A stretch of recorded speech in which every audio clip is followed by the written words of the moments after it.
Since the winter seasons are rolling around and a lot of people are thinking about moving down south, and you sit there and wonder, what would it be like to live in Pensacola, Florida? Well, lucky you, I'm going to be going over the cost of living in Pensacola in 2022, and I hope that this will provide you with a lot of information. If you have any questions or want to reach out to me, my number will be in the description, and I'll be sure to get right back to you as soon as possible. I'm Armon Jackson with eXp Realty right here in Pensacola. I value you over transactions. Now let's hop into the video.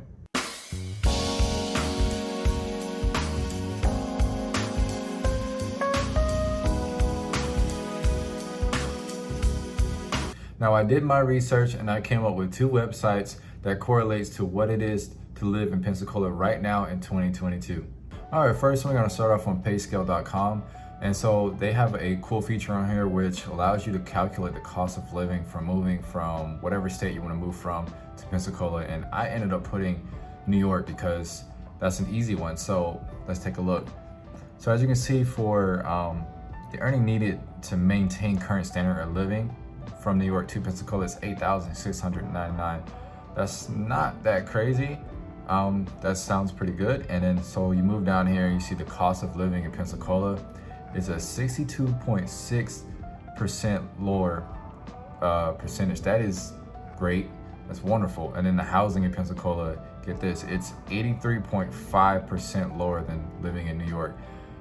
I don't know how, that is crazy. That is a huge difference, big number from moving from New York to just Pensacola. And then also down here, you can see they give you a graph to where you can see the overall percentage and differences between the housing, utilities, groceries, and transportation. So as you can see, one of them is way over the line, which is the utilities, and it is pretty bad how expensive utilities are here in Pensacola. I did end up using another website. I went to Rent Cafe just because they had a better layout for all the different costs and the percentages shown. So as you see here, the utilities is 16% higher compared to the state average, and compared to the national average is 19% higher, and that is the only one that is pretty bad. But as you can see, the rest of them are decent.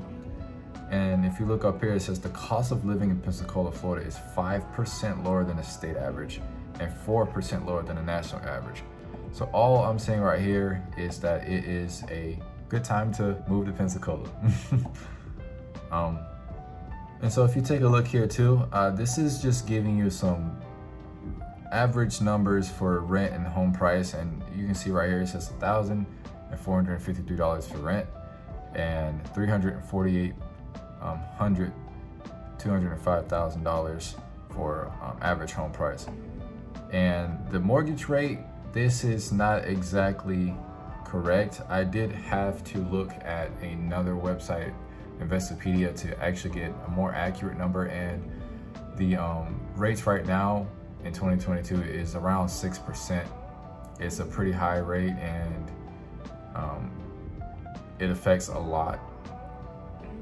As you probably could already tell, it seems like the housing market is going to crash, but we will see how that turns out. Okay, so I scrolled all the way down to Rent Cafe to the amount of income that you'll need in order to be sustained living in Pensacola. And as you can see right here, it says the median household income is $56,199. So that's not too crazy, especially if you have two adults making an income. So that's pretty average. Okay, so I did want to share with you guys a cool feature that Investopedia provides. It gives you the mortgage payment that you would be paying, general mortgage payment. It's not a for sure thing, but it just shows you a solid number to what you possibly would be paying for. So let's take a look. So as you can see, I put in $345,000, just a basic number, at a 3% down payment, which is $10,350. And I also just did a 30-year loan term. And down here to enter APR, if you have a range between 700 to 759 credit score, that will down here, as you can see, will give you around $1,954 in monthly payments. Now, of course, like I said, this is just a general number. It's not something that you would end up getting. Everybody has a different payment for whatever specific thing that you have to go through with your loan officer, and how much down payment you put in, your credit, and all that good stuff. So, but I just thought this was a cool feature just to show you guys, just so you have a reference to what it may be like for a monthly payment with just some of these features that they have on here. All right, that's gonna be it for me. If you have any questions, comments, or concerns, again, text me or call me at the number below. I would be so happy to help you out if you're thinking about moving to Pensacola, or you just wanna have a great home buying experience. I am Armon Jackson with eXp Realty right here in Pensacola. I value you over transactions, and I will see you guys next week in my next video.